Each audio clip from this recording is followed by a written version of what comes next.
Model প্লেনটিকে হালকা করে ঠেলে দিতেই সেটি যেন জীবন্ত কোনো প্রাণীর মতো নিজে থেকেই সামনে এগিয়ে গেল আর কিছুক্ষণ পরে প্লেনটি আবার চার্লির হাতে ফিরে এলো। প্লেনটি সত্যিই জীবিত কিনা তা পরীক্ষা করার জন্য চার্লি সেটিকে নিয়ে ছাদের ওপরে চলে যায়। ঠিক যখন সে ওড়ানোর প্রস্তুতি নিচ্ছিল তখনই তার মা হঠাৎ পেছন থেকে তাকে জড়িয়ে ধরেন। এরপর তিনি প্লেনটিকে নিয়ে স্টোর রুমে তালা বন্ধ করে রাখেন। চার্লি অনেক কান্নাকাটি করে আবার প্লেনটি নিয়ে খেলতে চাইলেও তার মা কোনোভাবেই রাজি হন না। কিন্তু কিছুক্ষণ পরই অদ্ভুত এক ঘটনা ঘটে। হঠাৎ প্লেনটি জানালার বাইরে দেখা দেয়। মুহূর্তের মধ্যেই সেটি কাঁচ ভেঙে ঘরের ভেতরে ঢুকে পড়ে। চার্লির মা একটি মোপ দিয়ে প্লেনটিকে আঘাত করার চেষ্টা করেন, কিন্তু এতে প্লেনটি যেন আরো ক্ষুব্ধ হয়ে ওঠে। সেটি চার্লির মায়ের দিকে লক্ষ্য স্থির করে আর তার চারপাশে রহস্যময় শক্তি জমা হতে শুরু করে। ঠিক সংকটময় মুহূর্তে চার্লি দৌড়ে এসে তার মাকে জড়িয়ে ধরে। তখনই প্লেনটি সেই শক্তি ছেড়ে দেয় এবং ধীরে ধীরে মেঝেতে নেমে আসে। এরপর চার্লি প্লেনটিকে নিজের ঘরে নিয়ে যায়। অন্যদিকে তার মা সঙ্গে সঙ্গে তার বন্ধু জেভিয়ারকে ফোন করেন।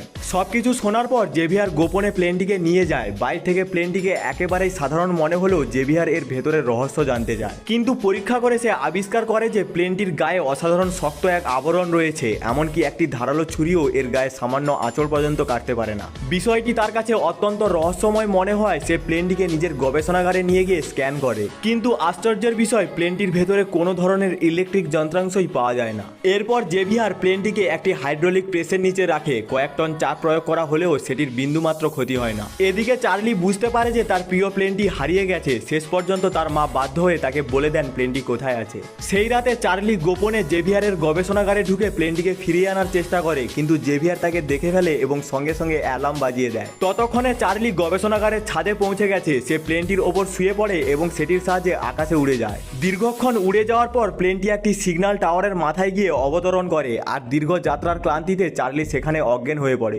এরপর চার্লির এই অবস্থা দেখে প্লেনটি তার মাকে ডাকতে একাই চার্লির বাড়িতে ফিরে আসে। প্লেনটিকে দেখে চার্লির মা সঙ্গে সঙ্গে গাড়ি নিয়ে তার পিছু নেন। এদিকে প্লেনটি নির্দিষ্ট গতিতে সামনে এগিয়ে তাকে পথ দেখাতে থাকে। কিছুক্ষণের মধ্যেই তারা সেই সিগন্যাল টাওয়ারের কাছে পৌঁছে যায়। সেখানে গিয়ে চার্লির মা সত্যিই টাওয়ারের চূড়ায় চার্লিকে খুঁজে পান। তিনি তাকে উদ্ধার করেন, প্লেনটিকে গাড়ির ট্রাঙ্কে রাখেন এবং বাড়ি ফিরে আসেন।